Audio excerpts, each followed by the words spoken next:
Hello everyone. અકાઉન્ટન્સીની અંદર આજે આપણે નવું ચેપ્ટર સ્ટાર્ટ કરવાના છીએ. એ ચેપ્ટરનું નામ છે શાખાના હિસાબો. શાખાના હિસાબો એટલે શું? તો સૌથી પહેલાં હિસાબોની તો આપણને ખબર છે. આપણે જે બી વસ્તુના હિસાબ રાખીએ, એના અકાઉન્ટ્સ બનાવીએ, ખાતા બનાવીએ, એને હિસાબો કહેવાય. તો હવે આપણે સમજવાનું શું રહ્યું કે શાખા. તો શાખા શું છે? એક્ઝામ્પલ તરીકે તમારી એક દુકાન ચાલી રહી હોય બહુ જ સરસ નામથી, તમારો બિઝનેસ બહુ સારો ચાલી રહ્યો હોય. માનો કે અત્યારે તમે પાલનપુરમાં છો અને પાલનપુરમાં તમારો એક ધંધો ચાલી રહ્યો છે XYZ લિમિટેડ, અને એ ધંધો બહુ જ સરસ ચાલી રહ્યો છે અને તમે એવું વિચારો કે ભાઈ મારો ધંધો અત્યારે સરસ ચાલી રહ્યો છે તો ચલો ને હું સિદ્ધપુર છે કે ડીસા છે કે આબુ રોડ છે ત્યાં પણ મારો ધંધો વિસ્તરણ કરું. તો આપણે પહેલા ચેપ્ટરમાં જોયું હતું કે આડત માલના હિસાબો, એટલે એક વેપારી જે છે એ પોતાની દુકાન નથી બનાવતો બીજા કોઈ શહેરમાં, પણ કોઈ એક માણસને નીમે છે અને એના દ્વારા પોતાનો માલ વેચે છે. આ જે શાખાના હિસાબો છે એ ચેપ્ટરમાં આપણે સમજવાનું છે કે એક વ્યક્તિ જે છે એ વ્યક્તિ પોતાના માલનું, પોતાના ધંધાનું વિસ્તરણ કરવા માટે બીજી બધી શહેરમાં, એટલે પોતાના એરિયા કે પોતાના શહેરની બહાર, પછી એ કોઈ પણ શહેરમાં હોય કે કોઈ પણ રાજ્યમાં હોય, અલગ અલગ દુકાનો બનાવીને, અલગ અલગ શાખા બનાવીને. શાખા એટલે એક્ઝામ્પલ લઈએ આપણે કે શાખા એટલે શું? તો ગુજરાતી ભાષામાં શાખા એટલે ડાળી, વૃક્ષની ડાળીઓને આપણે શાખાઓ કહેવામાં આવે છે. તો એક જ વૃક્ષ છે, એની અલગ અલગ ડાળીઓ હોય છે. વૃક્ષ એક જ છે અને એની અલગ અલગ ડાળીઓ છે જે અલગ અલગ દિશાઓમાં વિસ્તરણ થતી હોય છે. એવી જ રીતે કોઈ એક ધંધો છે, એ ધંધાનું અલગ અલગ દિશાઓમાં, અલગ અલગ શહેરોમાં કે અલગ અલગ રાજ્યોમાં જ્યારે ધંધાનું વિસ્તરણ કરવામાં આવે તો એને શાખા કહેવાય છે. હવે જ્યારે આપણે આવી રીતે કોઈ શાખા બનાવીએ છીએ, જેમ કે XYZ લિમિટેડની આપણે વાત કરી, તો આ XYZ લિમિટેડની દુકાન, મુખ્ય દુકાન પાલનપુરમાં છે, તો એની મુખ્ય ઓફિસ પાલનપુર કહેવાય. અને એની શાખાઓ એ સિદ્ધપુરમાં બનાવે, કાણોદરમાં બનાવે, છાપીમાં બનાવે, આ બાજુ ડીસામાં બનાવે, ધાનેરામાં બનાવે, થરાદમાં બનાવે, આ બાજુ અંબાજીમાં બનાવે, દાંતામાં બનાવે. એવી રીતે અલગ અલગ શહેરોમાં એ પોતાની શાખાઓ બનાવે. પરંતુ હવે આ જે મેઇન શાખા છે, જે મુખ્ય ઓફિસ છે, એને બધી જ શાખાઓ સહિતના હિસાબો તો રાખવા પડે. તો એ જે બધી શાખાઓ સહિતના જે હિસાબો રાખવામાં આવે છે એને આપણે કહીએ છીએ શાખાના હિસાબો. ક્લિયર છે? તો ખ્યાલ આવી ગયો છે કે આપણે આ ચેપ્ટરની અંદર શું સમજવાનું છે, કેમ કે જ્યાં સુધી આપણને શાખાનો કોન્સેપ્ટ ખબર નહીં હોય ત્યાં સુધી શાખાના હિસાબો સમજવા મુશ્કેલ છે. ઓકે, તો ચલો હવે જોઈએ કે આ શાખાના હિસાબો રાખવાનો ઉદ્દેશ્ય શું છે. તો શાખાનો હિસાબો રાખવાનો શું ઉદ્દેશ્ય છે, આપણે વન બાય વન જોઈએ. તો અહીંયા છે કે દરેક શાખાનો નફો કે નુકસાન શોધવા માટે શાખાના હિસાબો તૈયાર કરવામાં આવે છે. આપણે અલગ અલગ જગ્યાએ શાખા રાખી, બરાબર, શાખા બનાવી. હવે કઈ શાખા કેટલો નફો કરી રહી છે, કઈ શાખા, જરૂરી નથી કે દરેક શાખા નફો કરી રહી હોય. પહેલી વસ્તુ, અમુક વખત એવું બને કે અમુક શાખા નફો કરી રહી હોય, અમુક શાખા નુકસાન પણ કરી રહી હોય. તો દરેકે દરેક શાખાનો ઇન્ડિવિજ્યુઅલી નફો કે નુકસાન કેટલો છે એ જાણવા માટે આપણે શાખાના હિસાબો રાખીએ છીએ. એમાં પહેલો જે એનું ઉદ્દેશ્ય છે, પહેલું ઉદ્દેશ્ય છે કે દરેક શાખાએ કેટલો નફો કે નુકસાન કર્યું તે જાણવા માટે. પછી સેકન્ડ એનું ઉદ્દેશ્ય છે કે જો કોઈ શાખા ખોટ કરતી હોય તો તેને નફાકારક બનાવવા માટેના પગલાં લઈ શકાશે. એને નફાકારક બનાવવાના પગલાં લઈ શકાય કે ના લઈ શકાય એ આપણે ક્યારે નક્કી કરી શકીએ? જ્યારે આપણે શાખાના હિસાબો બનાવતા હોઈએ ત્યારે. પછી થર્ડ નંબરનો છે, સેકન્ડ નંબરનો છે કે જો કોઈ શાખા ખોટ કરતી હોય તો તેને નફાકારક બનાવવા માટે પગલાં લઈ શકાશે કે નહીં, અથવા તો તેને બંધ કરવી પડશે, તે અંગેની માહિતી આવા હિસાબો પરથી મળે છે. જો ખોટ છે એને નફામાં કન્વર્ટ કરવાના પગલાં લઈ શકાય છે કે નહીં એ પહેલાં આપણે ચેક કરીએ. આપણને એવું લાગે કે ભાઈ અહીંયા આગળ કોઈ સ્કોપ નથી કે ભાઈ આ જે નુકસાન છે એને આપણે નફામાં ફેરવી શકવાના નથી, તો આપણે શું કરી શકીએ કે ભાઈ એ તો એ શાખા બંધ કરવી પડે. તો આમાંથી આપણે ડિસિઝન લેવું પડે, નિર્ણય લેવો પડે. તો આ નિર્ણય લેવામાં પણ આપણને શાખાના હિસાબો મદદ કરે છે. પછી છે શાખાના હિસાબો રાખવાથી શાખાઓની કામગીરી ઉપર અંકુશ રાખી શકાય છે. આપણે બ્રાન્ચ ખોલી દીધી, શાખા ખોલી દીધી અને આપણે શાંતિથી બેસી ગયા એવું ચાલે નહીં, કેમ કે તો પછી આપણને ખબર જ ના રહે. ના શાખાઓને પણ એમ લાગે કે ભાઈ હવે મુખ્ય ઓફિસ વાળાને તો કોઈ પડી જ નથી, આપણે જેમ મન ફાવે એમ ધંધો કરીએ, નફો થાય તોય શું, ના થાય તોય શું, ઓછો થાય તોય શું ફરક પડે, એવું નહીં.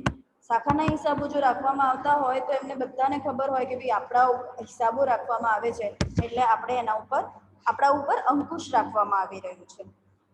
બીજું છે કે આવા હિસાબો પરથી મુખ્ય ઓફિસ શાખાઓની માલ અને રોકડની જરૂરિયાત જાણી શકે છે અને તે માટે યોગ્ય વ્યવસ્થા કરે છે. આનો બીજો ઉદ્દેશ્ય આ છે કે કઈ કઈ શાખામાં કેટલા માલની જરૂર છે, કેટલી રોકડની જરૂર છે, એ આપણને ખ્યાલ આવી શકે. કેમ કે દરેક શાખા એ મુખ્ય ઓફિસથી કંટ્રોલ થતી હોય છે. હવે આપણે કઈ શાખામાં માલ ઓછો છે તો ત્યાં આપણે માલ વધારે આપીએ, જે શાખામાં વધારે પડતો માલ છે ત્યાં આપણે એ પ્રમાણે અંકુશ રાખીએ. પછી એ લોકોને પેટા રોકડની જે જરૂર પડે, હાથ ઉપર રોકડની જે જરૂર પડે, તો એ રોકડની જરૂરિયાત કેટલી છે, એ માલની સ્ટોકની જરૂરિયાત કેટલી છે, એ બધું આપણે શાખાના હિસાબો પરથી જાણી શકીએ છીએ. પછી છે દરેક શાખાની પ્રગતિ અને કામગીરીનું મૂલ્યાંકન થઈ શકે છે. કઈ શાખા કેટલી કામગીરી કરે છે, કઈ પ્રગતિ કરી રહી છે, કઈ નથી કરી રહી, એ બધું આપણે મૂલ્યાંકન કરી શકીએ છીએ શાખાના હિસાબો પરથી. પછી છે શાખાના હિસાબો સંચાલકને ધંધાના સંચાલન માટે ઉપયોગી એવી ઘણી માહિતી પૂરી પાડે છે. શાખાના હિસાબો જે છે એ ધંધાના સંચાલન માટે બહુ જરૂરી છે. એટલે સંચાલકને ખબર પડે કે મારી કઈ શાખા નફો કરી રહી છે, તો કયા કારણોસર ત્યાં બહુ સારો નફો થઈ રહ્યો છે, તો એ બધી શાખાઓમાં એડોપ્ટ કરી શકાય. કોઈ શાખા કન્ટિન્યુઅસલી નુકસાન કરી રહી હોય તો એનું કારણો જાણીને એને સમજાવવામાં આવે કે જો આ શાખા આવી રીતે કામ કરે છે તો બહુ સરસ પ્રગતિ કરી રહી છે. પ્લસ આપણું મુખ્ય ઓફિસના ધંધાના સંચાલન માટે પણ આ હિસાબો બહુ અગત્યના છે. જુદા જુદા સ્થળોએ એક સરખી વસ્તુ અને સેવા પૂરી પાડી શકાય છે. અલગ અલગ જગ્યાએ આપણે એક જ સરખી વસ્તુ અને સેવા પૂરી પાડી શકીએ છીએ શાખાના હિસાબો દ્વારા. હવે શાખા આડતમાલ સંયુક્ત સાહસ દ્વારા અને દલાલો દ્વારા થતા વેચાણનો તફાવત. આપણે આ તફાવત જોવાનો છે કે કઈ રીતે વેચાણ થઈ શકે છે. તો પહેલું તો શાખાથી થઈ શકે, આડતમાલથી થઈ શકે, સંયુક્ત સાહસ દ્વારા થઈ શકે અને દલાલો મારફતે પણ થઈ શકે. આ ચારનું આપણે નુકસાન શું કહેવાય તફાવત જોઈશું હમણાં. ત્યાં સુધી આપણે એ જોઈ લઈએ કે શાખાના પ્રકારો કયા કયા છે. તો પહેલી તો પરતંત્ર શાખા છે. પરતંત્ર શાખા એટલે એ એકદમ ડિપેન્ડન્ટ છે, ફક્ત રોકડેથી વેચાણ કરતી શાખા કહેવાય. આ શાખાનું કામ ખાલી રોકડથી જ વેચાણ કરવાનું છે. પછી સ્વતંત્ર શાખા છે, એટલે એ પોતાની રીતે થોડી ફ્રી છે, સ્વતંત્ર છે. એને રોકડેથી અને ઉધાર બંને રીતે વેચાણ કરવાની છૂટ છે, એટલે એ રોકડેથી તેમજ ઉધાર વેચાણ કરતી શાખા છે. અને ત્રીજું છે વિદેશી શાખા, એટલે મુખ્ય ઓફિસ પાસેથી ભરતીય કિંમતે માલ મેળવતી શાખા. આ શાખા આપણા દેશની બહાર હોય એટલે ખાલી ઇનવોઇસ પ્રાઇસ પર માલ લઈ લે, પછી એ એની રીતે વેચે છે. આપણે વિદેશી ટ્રાન્ઝેક્શન, વિદેશી શાખાના વ્યવહારો જોવાના છે નહીં, એટલે ચિંતા જેવો વિષય નથી. ઓકે, ખ્યાલ આવી ગયો કે શાખાના પ્રકારો કેટલા છે. હવે આપણે જોઈએ કે આ ચારે ચાર રીતે જે વેચાણ થાય છે એનો તફાવત શું છે.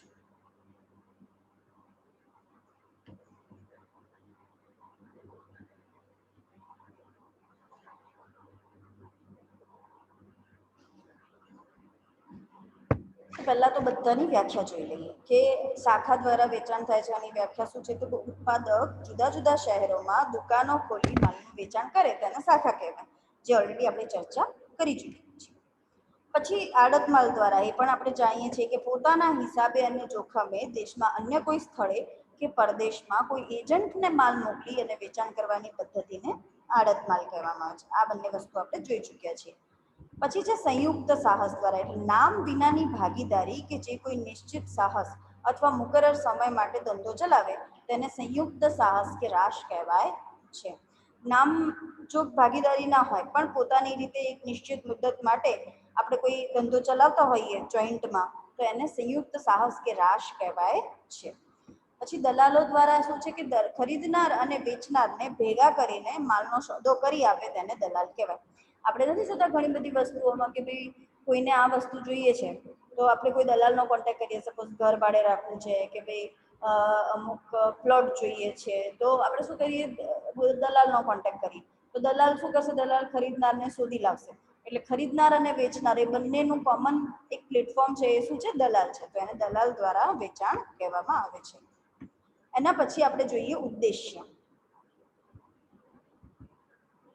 તો શાખાનો જે હિસાબો છે એનો ઉદ્દેશ્ય શું છે કે શાખા દ્વારા વેચાણનો મુખ્ય ઉદ્દેશ પોતાની દેખરેખ હેઠળ માલનું વેચાણ વધારવાનો છે. કેમ કે શાખાનો સંપૂર્ણ કંટ્રોલ કોનો ઉપર છે, આપણો ઉપર, કેમ કે આપણે જ માલિક છીએ. આડત માલ દ્વારામાં શું છે, આડત માલ દ્વારા વેચાણનો ઉદ્દેશ દૂરના સ્થળે માલનું વેચાણ વધારવાનો છે. અલગ અલગ જગ્યાએ માલનું વેચાણ વધારવા માટે આપણે આડત માલનો ઉપયોગ કરીએ છીએ. સંયુક્ત સાહસનો મુખ્ય ઉદ્દેશ કોઈ એકાદ સાહસ દ્વારા મોટો નફો કમાઈ લેવાનો છે. એટલે એક જ સાહસથી બહુ વધારે નફો કમાઈ લેવાનો ઉદ્દેશ્ય છે સંયુક્ત સાહસનો. અને દલાલોમાં એવું છે કે દલાલો દ્વારા વેચાણનો ઉદ્દેશ ઉત્પાદક કે વેપારીઓ અને ગ્રાહકને ભેગા કરી અને માલનું વેચાણ કરવાનો છે. બંને જણા ભેગા થાય અને એમ કરીને માલનું વેચાણ થાય. હવે આપણે સંબંધની વાત કરીએ.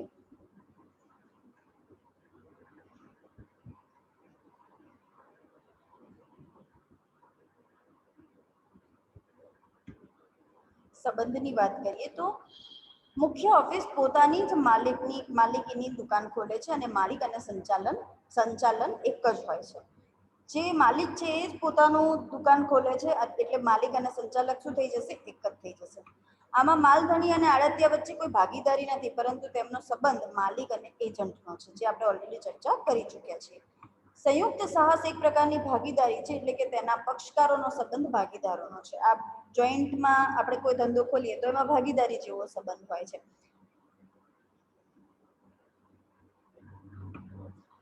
અને દલાલમાં ઉત્પાદક અને દલાલ વચ્ચેનો સંબંધ માલિક અને એજન્ટ તરીકેનો હોય છે. કેમ કે એ તો દલાલ હોય છે એટલે એજન્ટ તરીકેનો સંબંધ હોય છે. પછી પક્ષકારો જોઈએ તો આમાં શાખાના હિસાબોમાં એક જ પક્ષકાર હોય. શાખાની મુખ્ય ઓફિસની પોતાની જ માલિકીની બધું હોય એટલે એક જ પક્ષકાર છે. આમાં આડત માલમાં આપણે જોઈ ગયા કે એમાં બે પક્ષકારો હતા, એક માલધણી અને એક આડતિયો. એક કરતા વધુ વ્યક્તિઓ ભાગીદાર હોય છે. શેમાં? સંયુક્ત સાહસની અંદર. અને વેપારીઓ દલાલમાં ઉત્પાદક કે વેપારી એ માલિક નથી, જ્યારે દલાલ એ તેનો એજન્ટ છે. ઉત્પાદક કે વેપારી એ પોતે માલિક હોય અને દલાલ શું હોય, એનો એજન્ટ હોય. સેવાનું વળતર કેવી રીતે ચૂકવવામાં આવે, તો શાખાના મેનેજરને પગાર ચૂકવાય છે. શાખાનો જે મેનેજર હોય એને પગાર ચૂકવવામાં આવે. કેટલીક વાર તેને નફા પર કે વેચાણ ઉપર અમુક ટકા કમિશન પણ આપવામાં આવે છે, જેમ કે આડતિયાને આપવામાં આવતું હતું એવી રીતે. આડતિયાને એની સેવાના બદલામાં કમિશન કે આડત આપવામાં આવે છે. રાશના ધંધામાં એક કે બધા ભાગીદારોને માલ વેચવાની જવાબદારી સોંપવામાં આવે છે અને નફામાં એ બધાને ભાગ મળે છે. જે લોકોએ નફો વેચાણ કર્યું હોય એ લોકોને નફામાં ભાગ આપવામાં આવે છે. દલાલને તેની સેવાના બદલામાં દલાલી ચૂકવાય છે. એ પણ એક જાતનું કમિશન જેવું જ છે. પછી જોઈએ કે એનું મૂડી અને જોખમ કેટલું. તો મુખ્ય ઓફિસનું મૂડીનું રોકાણ કરી શાખા ખોલે છે, તેથી ધંધાનું જોખમ તે જ ઉઠાવે છે. બધું જ માલિક જ ખોલે છે એટલે બધા જોખમ પણ કોનું થાય, માલિકનું થાય. આડત માલમાં ફક્ત માલધણી જ મૂડી રોકે છે અને તે જ બધું જોખમ ઉઠાવે છે, જે આપણે ઓલરેડી જોઈ ચૂક્યા છીએ. રાશના ધંધામાં બધા ભાગીદારોનું મૂડીનું રોકાણ નિશ્ચિત પ્રમાણમાં કરે છે અને બધા જ જોખમો ઉઠાવે છે. એટલે જે આ ભાગીદારી પેઢી જેવું છે કે જેટલા લોકો ભાગીદાર હોય એટલા જોખમ ઉઠાવે. ઉત્પાદક કે વેપારી જ મૂડી રોકી જોખમ ઉઠાવે છે. દલાલ માત્ર માલનો સોદો કરવામાં મદદ કરે છે. દલાલને આનાથી કોઈ લેવા દેવા હોતો નથી. વેચાણ. શાખાના મુખ્ય ઓફિસ શાખા જે છે એ મુખ્ય ઓફિસ બધી વેચાણ કરે છે. આડત માલનું વેચાણ એ ફક્ત માલધણીના હિસાબે અને જોખમે જ કરવામાં આવે છે. રાશના ધંધાની અંદર બધા જ ભાગીદારોનો જોખમે ધંધો થાય છે. જેમ કે આપણે જોયું કે જોખમ બધા ભાગીદારો ભેગા ઉઠાવે છે. અને દલાલ ખરીદનાર અને વેચનારને ભેગા કરી આપે છે, એ વેચાણ કરતો નથી. એ તો માત્ર શું કરે, ખરીદનારને વેચનાર લઈ આપે, વેચનારને ખરીદનાર લઈ આપે. પછી છે માલ પરત. તો શાખામાં માલ ન વેચાય તો તે મુખ્ય ઓફિસને પરત થાય છે. બધું એમનું જ છે, માલિકી એમની જ છે. માલ ન વેચાયો હોય તો આડતીઓ પણ માલ પરત કરી શકે છે. માલ પરત કરવાનો કોઈ પ્રશ્ન જ નથી, કેમ કે માલ વેચાઈ જાય છે કે ભાગીદારો ખરીદી લે છે.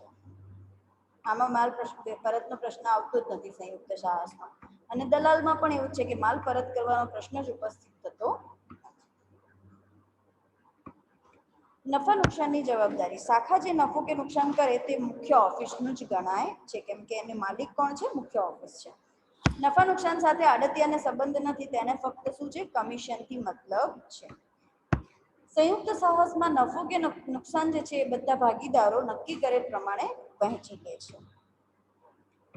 નફા નુકસાનની જવાબદારી દલાલની નથી, તેને ફક્ત દલાલી જ મળે છે. જેમ આડતિયાને ખાલી કમિશન જ મળે છે, એમ દલાલને પણ ખાલી કમિશન જ મળે છે. માલિકી. માલની જે માલિકી છે એ મુખ્ય ઓફિસની જ હોય છે. આડત માલમાં માલની જે માલિકી છે એ માલધણીની હોય છે. રાસમાં માલની માલિકી બધા જ ભાગીદારોની હોય છે. અને દલાલમાં માલની માલિકી ઉત્પાદક કે વેપારીની હોય છે, દલાલની હોતી નથી. શાખાના ખર્ચાઓ બધા જે છે એ મુખ્ય ઓફિસ ચૂકવે છે. આડત માલમાં પણ બધા ખર્ચાઓ કોણ ચૂકવે છે? માલધણી ચૂકવે છે. ભાગીદારોમાં બધા ખર્ચાઓ ભાગીદારો પોતાના હિસાબ પ્રમાણે ચૂકવે છે. અને દલાલમાં તો ખર્ચો ચૂકવવાનો પ્રશ્ન જ નથી, અને તો ખર્ચાથી કોઈ લેવા દેવા છે.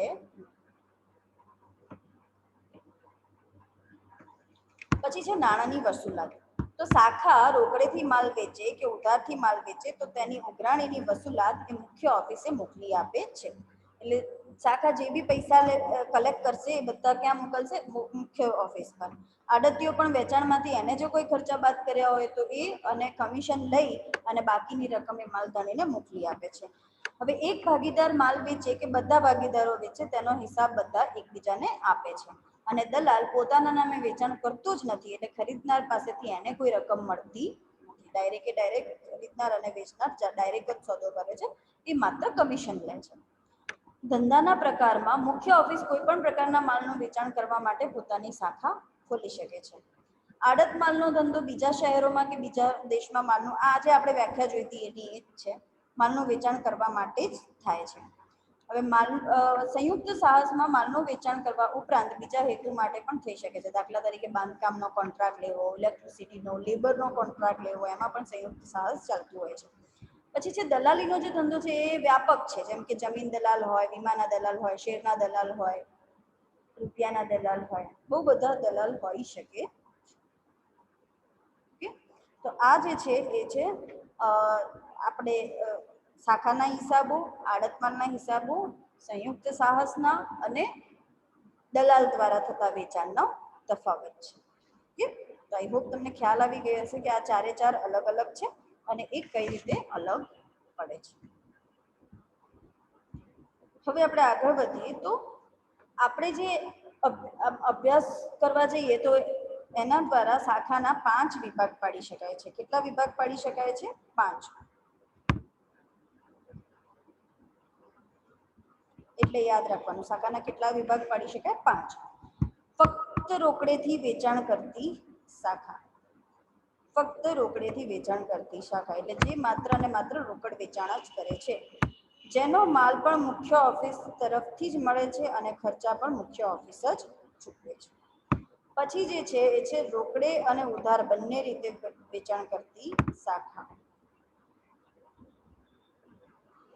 આનો પણ એવું જ છે કે આનો માલ મુખ્ય ઓફિસ તરફથી જ મળે છે અને તેના ખર્ચા પણ મુખ્ય ઓફિસ જ ચૂકવે છે. પછી આ ઉપર મુજબની જ શાખા, પરંતુ તેને મુખ્ય ઓફિસ તરફથી જે માલ મળે છે તે પરતિયા કિંમતે મળે છે, એટલે મૂળ કિંમત ઉપર અમુક નફો ચડાઈને મળે છે.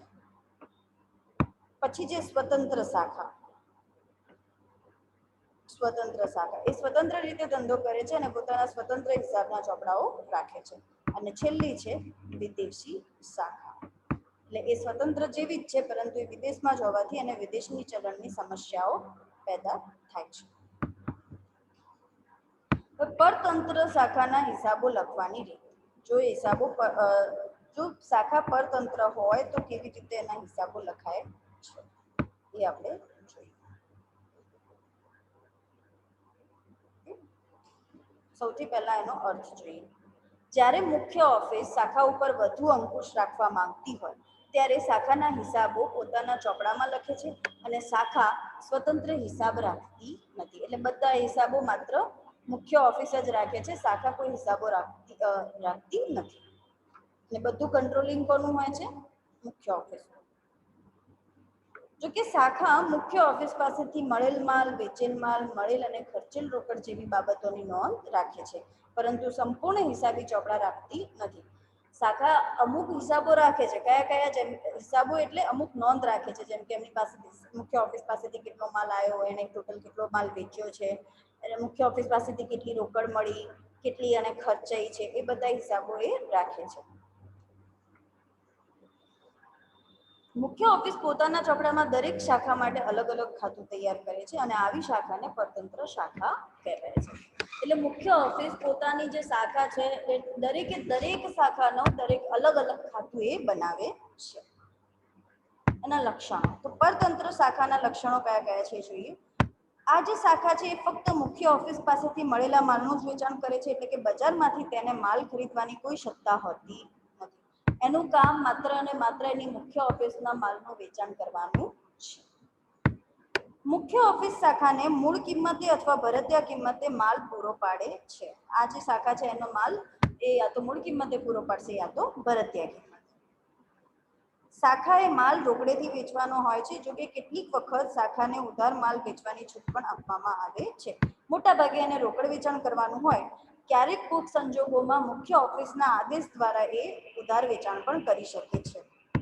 શાખાના સામાન્ય અને નિયમિત ખર્ચાઓ જેવા કે ભાડું છે, કરવેરા છે, પગાર છે, વીમો છે, પ્રિન્ટિંગ અને સ્ટેશનરી વગેરે મુખ્ય ઓફિસ ચૂકવે છે. એટલે શાખાના જે બી ખર્ચાઓ છે એ બધું કોણ ચૂકવે છે? મુખ્ય ઓફિસ ચૂકવે છે.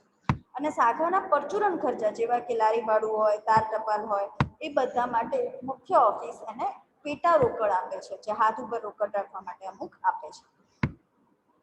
શાખાએ દરરોજ રોકડ વેચાણની રકમ તથા ઉધાર વેચાણની રકમ હોય તો તેના દેવાદારો પાસેથી મળેલ રોકડ એ મુખ્ય ઓફિસને મોકલી આપવાની હોય છે, અથવા મુખ્ય ઓફિસના બેંક ખાતામાં એને જમા કરાવવાની હોય છે. યા તો એ મુખ્ય ઓફિસને મોકલી આપે છે, યા તો એ મુખ્ય ઓફિસના બેંક ખાતામાં જમા કરાવે છે. શાખાએ સ્વતંત્ર હિસાબી ચોપડા લખવાના હોતા નથી. ફક્ત એણે રોકડ ખાતું, પેટા રોકડ ખાતું અને દેવાદારોના ખાતા તેમજ સ્ટોક રજિસ્ટર જેવા જ રેકોર્ડ રાખવાના હોય છે. એટલે એને કયા કયા રેકોર્ડ રાખવાના? એક તો રોકડ ખાતું રાખવાનું, એટલે એને ખબર પડે કે એની જોડે કેટલી કેશ આવી, કેટલી ગઈ. પેટા રોકડ ખાતું રાખવાનું. પેટા રોકડ એટલે હાથ ઉપર જે શાખાએ એને ખર્ચવા માટે, મુખ્ય ઓફિસે જે ખર્ચવા માટે રકમ આપી હતી એ રકમનું આખું ખાતું તૈયાર થશે, એમાંથી એને કેટલા કેટલા ખર્ચ કર્યા આ તે. પછી દેવાદારોના ખાતા, કોઈ બી વ્યક્તિને જો એને ઉધાર વેચાણ કર્યું હોય તો કયા વ્યક્તિને કર્યું છે, એનું કેટલું કેટલું પેમેન્ટ આવ્યું છે એના માટે. અને સ્ટોક રજિસ્ટર કે મુખ્ય ઓફિસ પાસેથી એને કેટલો માલ મળ્યો છે, કેટલો વેચાણ થયો છે, એ બધા માટે સ્ટોક રજિસ્ટર રાખવાના હોય છે. બાકી જે મુખ્ય હિસાબો છે એ મુખ્ય ઓફિસ શાખાના હિસાબો રાખે છે. હવે આ પરતંત્ર શાખાના જે હિસાબો છે એ લખવાની રીતો કઈ કઈ છે? તો પહેલું તો એ મુખ્ય ઓફિસ પાસેથી મૂળ કિંમતે મળેલ માલનું ફક્ત રોકડ વેચાણ કરતી શાખા કહી શકાય એને. ઉધાર વેચાણ પણ ક્યારેક કરી શકે છે. અને ઘણી વખત મુખ્ય ઓફિસ પાસેથી ભરતીયા કિંમતે માલ મેળવીને ફક્ત રોકડેથી કે ઉધાર વેચાણ કરી શકે છે. એટલે પરતંત્ર શાખા જે આ ત્રણ ભાગમાં આપણે વહેંચી શકીએ છીએ. ઓકે, હવે આપણે જોઈએ કે હિસાબો કઈ કઈ રીતે રાખવાના છે.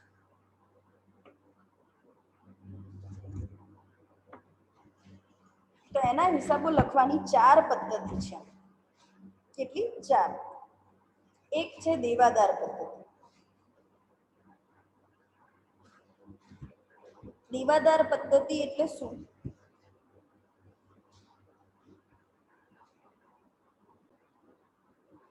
દેવાદાર પદ્ધતિ, તો દેવાદાર પદ્ધતિ પ્રમાણે, દેવાદાર પદ્ધતિ અનુસાર પહેલા આપણે જોઈ લઈએ કે કઈ કઈ 4 પદ્ધતિઓ છે. તો પહેલી છે દેવાદાર પદ્ધતિ, સ્ટોક અને દેવાદાર પદ્ધતિ, વાર્ષિક હિસાબોની પદ્ધતિ અને જથ્થાબંધ શાખાની પદ્ધતિ. હવે આપણે જોઈએ કે એનો મતલબ શું છે. તો દેવાદાર પદ્ધતિ છે એ છે દેવાદાર પદ્ધતિ અનુસાર મુખ્ય ઓફિસ માટે દરેક શાખાને એક દેવાદાર ગણવામાં આવે છે. એટલે મુખ્ય ઓફિસ છે ને બધી શાખાને એક દેવાદાર બનાવી નાખે, અને પછી દરેકે દરેક શાખાના અલગ અલગ ખાતા ખોલે. પછી આપણે જેમ કહીએ છીએ કે ભાઈ લેનાર હોય એને ઉધારો અને આપનાર હોય એને જમા કરો. આ સિદ્ધાંત અનુસાર જ શાખાને આપણે જે બી માલ કે રોકડ આપીએ છીએ એના હિસાબે એને ખાતું ઉધાર કરવામાં આવે છે, અને જો એની પાસેથી મળે રોકડ કે માલ મળે તો એ જમા કરવામાં આવે છે. તો શાખાના જે વ્યવહારો છે એ મુખ્ય ઓફિસ સાથે થતા નથી, તે શાખામાં નોંધાતા નથી. જે વ્યવહારો ના થાય એ નોંધાતા નથી. સામાન્ય રીતે શાખા નાની હોય ત્યારે આ પદ્ધતિનો ઉપયોગ થાય છે. આ મતલબ નાની શાખા માટે જ આ પદ્ધતિનો ઉપયોગ કરી શકાય છે. આ પદ્ધતિમાં શાખા ખાતાનો ઉદ્દેશ્ય શાખાનો નફો શોધવાનો હોય છે. જો જરૂરી રકમ આપી ન હોય તો તે શોધવા માટે શાખાના સ્ટોક ખાતું અને શાખાના દેવાદારોનું ખાતું બનાવવું પડે છે. મુખ્ય એનું કામ એટલું જ છે કે નાની નાની કોઈ બ્રાન્ચ હોય તો આપણે એનો નફો નુકસાન જાણવા આ પદ્ધતિનો ઉપયોગ કરી શકીએ છીએ. જો એની ટોટલ વિગત ના હોય તો આપણે શાખા સ્ટોકનું ખાતું પણ બનાવવાનું, શાખા દેવાદારોનું પણ બનાવવું, અને પછી છેલ્લે શાખાનું ખાતું બને. પછી છે સ્ટોક અને દેવાદારની પદ્ધતિ. તો આ પદ્ધતિ અનુસાર મુખ્ય ઓફિસ ફક્ત શાખાનું જ ખાતું તૈયાર નથી કરતી, પરંતુ એના જુદા જુદા ખાતામાં વહેંચી નાખવામાં આવે છે. જેમ કે શાખાના સ્ટોકનું ખાતું અલગ બનાવવામાં આવે, દેવાદારોનું ખાતું અલગ બનાવવામાં આવે, એના ખર્ચાઓનું ખાતું અલગ બનાવવામાં આવે, અને નફો નુકસાન ખાતું જાણવા માટે, નફો નુકસાન શું છે એ જાણવા માટે એની શાખાના હવાલા ખાતું બનાવવામાં આવે છે. હવે કેટલીક વાર શાખા હવાલા ખાતું એ કાચો નફો શોધવામાં આવે છે બનાવીને, અને ચોખ્ખો નફો શોધવા માટે શાખાનું નફા નુકસાન ખાતું અલગથી બનાવવામાં આવે છે. એટલે દરેકે દરેક વસ્તુઓના અલગ અલગ ખાતા બને છે. પછી છે વાર્ષિક હિસાબોની પદ્ધતિ. વાર્ષિક હિસાબોની પદ્ધતિની અંદર દરેક શાખા માટે તેનો નફો નુકસાન શોધી નાખવા માટે શાખાનું વેપાર ખાતું, નફા નુકસાન ખાતું એ બંને અલગ અલગ બનાવવામાં આવે છે.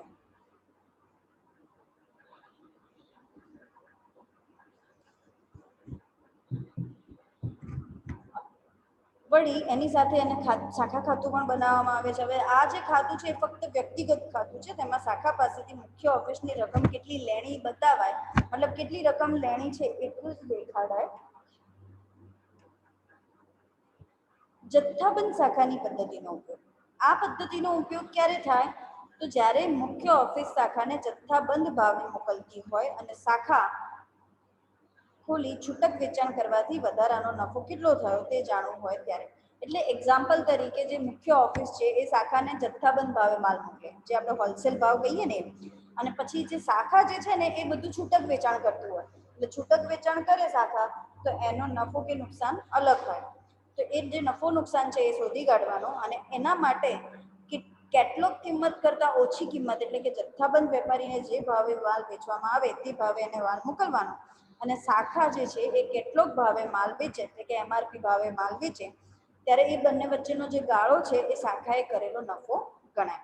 અને વર્ષના અંતે શાખા પાસે કોઈ સ્ટોક વધ્યો હોય અને ત્યારે તેમાં રહેલ નફા અંગે હવાલો કરવામાં આવે છે. સૌથી વધારે પ્રચલિત પદ્ધતિ છે દેવાદારની પદ્ધતિ. એટલે સૌ પ્રથમ આપણે દેવાદાર પદ્ધતિના મુજબ શાખાના હિસાબનો અભ્યાસ કરવાનો છે. જો ફક્ત રોકડેથી વેચાણ કરતી શાખા એ કઈ છે આપણે જાણી ચૂક્યા છીએ. આ જે શાખા છે એને મુખ્ય ઓફિસ પાસેથી માલ મેળવી અને ખાલી રોકડ વેચાણ જ કરવાની ક્ષમતા હોય છે, અને રોકડ વેચાણની રકમ એ રોજે રોજ એ મુખ્ય ઓફિસને મોકલી આપે છે. યા તો રોકડ પહોંચાડે યા તો બેંકના ખાતામાં જમા કરાવે. અને મુખ્ય ઓફિસ શાખાને કાયમી ખર્ચા માટે કે પરચુરણ ખર્ચા માટે, કાયમી ખર્ચા હોય તો એના માટે ચેક લખી આપે છે, અને પરચુરણ ખર્ચા હોય એ કરવા માટે એને પેટા રોકડ મોકલી આપે છે.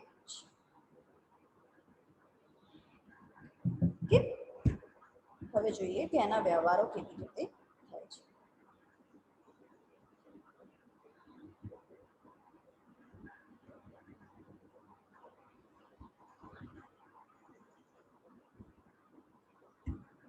તો જે ફક્ત રોકડેથી વેચાણ કરતી જે શાખા છે એમાં કેવી રીતે હિસાબી નોંધ રાખવામાં આવે, તો એમાં એક તો રોકડ મેળ રાખવામાં આવે, કેશ બુક, પછી પેટા રોકડ મેળ રાખવામાં આવે, એટલે કે પેટી કેશ બુક, અને છેલ્લે સ્ટોક પત્રક રાખવામાં આવે, સ્ટોક રજિસ્ટર. બરાબર. રોકડ મેળ જે છે એમાં રોકડના વેચાણની નોંધ થાય છે. જેટલી મળે આપણને રોકડ વેચાણની જેટલી આવક થાય એટલી. જો શાખા રોકડ વેચાણની સીધી જે વિગત છે મુખ્ય ઓફિસને મોકલી આપતી હોય સીધી રકમ, યા તો એ સ્થાનિક બેંક જે હોય એની ઓફિસ હોય તો સ્થાનિક ઓફિસમાં જમા કરાવે, કે યા તો બેંકમાં જમા કરાવે, તો એ બધાની નોંધ આ રોકડ મેળમાં થાય છે, આ ચોપડામાં થાય છે. પછી છે પેટા રોકડ મેળ. શાખાએ કરેલ તાર, ટપાલ, વીજળી, ગાડી ભાડું, મજૂરી કે પ્રિન્ટિંગ સ્ટેશનરી આ બધા જેવા પરચુરણ જે ખર્ચાઓ છે એના માટે અનામત પેટા રોકડ મેળની પદ્ધતિ આ ચોપડામાં નોંધવામાં આવે છે. પછી છે સ્ટોક પત્રક. તો સ્ટોક પત્રકમાં શાખા આ ચોપડામાં મુખ્ય ઓફિસ તરફથી જે માલ મળે છે ને વેચેલ માલ નોંધે છે ને પછી જે માલ વેચાયા વગરનો રહી ગયો હોય એ આ ચોપડા ઉપરથી જાણી શકાય છે. હવે આપણે જોઈએ કે એની હિસાબી નોંધ કેવી રીતે થાય છે.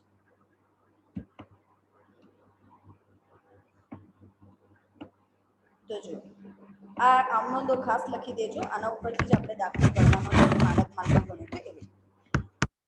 તો પહેલું, શાખાને માલ મોકલવામાં આવે ત્યારે જ્યારે આપણે મુખ્ય ઓફિસ જે છે એ શાખાને માલ મોકલે તો શું કરવાની એન્ટ્રી? શાખા ખાતે ઉધાર તે શાખાને મોકલેલ માલ ખાતે, જેમ આપણે આડત માલમાં કરતા હતા, આડત માલ ખાતે ઉધાર તે આડત પર મોકલેલ માલ ખાતે. એવી રીતે આમાં એવું થશે. જો તમને આડત માલ ખાતું બરાબર આવડતું હોય તો તમને શાખાના હિસાબો પણ બરાબર આવડી જશે. ઓકે, તો આમાં પણ એ જ રીતે શાખા ખાતે ઉધાર તે શાખાને મોકલેલ માલ ખાતે. બાબત જે લખવાનું છે, શાખા લેનાર છે એટલે ઉધાર થાય અને મોકલેલ જે માલ છે એ જમા થાય, માલ જાય છે એટલા માટે. વિગત બાબત જેમાં લખવાનું શાખાને મોકલાવેલ માલ. પછી શાખાને કોઈ ખર્ચ થાય અથવા પેટા રોકડ અંગે કોઈ ચેક મોકલવામાં આવે તો શાખા ખાતે ઉધાર, કેમ કે લેનાર કોણ છે? શાખા છે. તે બેંક ખાતે રોકડ જાય છે કે બેંક જાય, કેશ જાય, ચેક જાય છે, બેંક ખાતે જમા. પછી શાખા પાસેથી આપણને રોકડ વેચાણની રકમ મળે તો રોકડ કે બેંક ખાતે ઉધાર તે શાખા ખાતે આપનાર ખાતે જમા.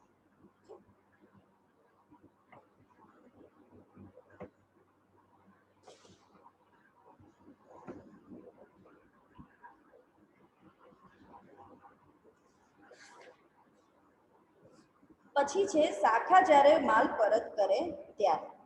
તો શાખાને મોકલેલ માલ ખાતે ઉધાર તે શાખા ખાતે. પહેલી જે એન્ટ્રી કરી હતી એને રિવર્સ કરી દેવાની. પછી બધી આખર બાકીઓ. તો શાખાની આખર બાકી જે મિલકતો છે એમાં શું કરવાનું? શાખાના આખર સ્ટોક ખાતે ઉધાર, પેટા રોકડ ખાતે ઉધાર, પેટા રોકડ ખાતે ઉધાર, ફર્નિચર ખાતે ઉધાર, કસારા બાદ કિંમત, અને અગાઉથી કોઈ ચૂકવેલ ખર્ચ હોય તે ખાતે ઉધાર તે શાખા ખાતે. અને બીજા વર્ષની શરૂઆત હોય તો આ જે એન્ટ્રી છે એ બધી શું કરી દેવાની? ઉલટાઈ દેવાની.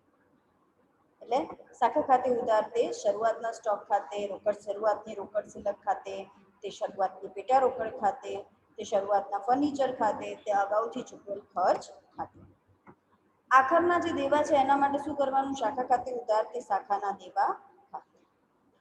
શાખાના શરૂઆતના દેવા માટે આપણે શું કરવાનું? શાખાના દેવા ખાતે ઉધાર તે શાખા ખાતે. આ ઉલટું, શરૂઆત અને આખર હંમેશા ઉલટી હોય. પછી શાખા ખાતાની બાકી. તો જો શાખા નફો કરે તો શાખા ખાતે ઉધાર તે નફા નુકસાન ખાતે, અને ખોટ કરે તો નફા નુકસાન ખાતે ઉધાર તે શાખા. શાખાને મોકલેલ માલ જે ખાતું છે એ બંધ કરવા માટે શાખાને મોકલેલ માલ ખાતે ઉધાર તે વેપાર ખાતે જમા. આપણે જે ખબર છે આડત પર મોકલેલ માલ ખાતું બંધ કરતા હતા અને પછી એને વેપાર ખાતે લઈ જતા હતા, સેમ વસ્તુ આમાં. એટલે જ મેં આડત માલ પછી તરત આ હિસાબો શરૂ કર્યા છે જેથી તમને લોકોને ઈઝી રહે, કેમ કે એના જેવું જ છે એટલે એકદમ ઇઝીલી યાદ થઈ જાય. ઓકે, થઈ ગઈ આ એન્ટ્રી. આ રીતે આપણે એન્ટ્રી કરવાની છે. પેટા રોકડ ખાતું જ્યારે બનાવવાનું હોય તો પેટા રોકડ ખાતું કેવી રીતે બનાવવાનું? વિગત રકમ એની શરૂની બાકી લખવાની, પછી મુખ્ય ઓફિસ પાસેથી જે મળે એ રકમ, પરચુરણ ખર્ચા જમા બાજુ લખવાના અને છેવટની બાકી. ખ્યાલ આવી ગયો છે કે કઈ રીતે આપણે એની ખતવણી કરવાની છે? આમ નોંધોની આપણે ખતવણી કરીએ એટલે આપણું શાખા ખાતું તૈયાર. ક્લિયર? આઈ હોપ તમને આમાં ખ્યાલ આવી ગયો હશે. એટલે પછી આપણે હવે નેક્સ્ટ લેક્ચરમાં આપણે એક સિમ્પલ સમથી શરૂઆત કરીશું. Thank you. જો તમને કોઈ ડાઉટ કે ડિફિકલ્ટી હોય, કંઈ ખબર ના પડી હોય કોઈ મુદ્દામાં તો તમે ગમે ત્યારે પૂછી શકો.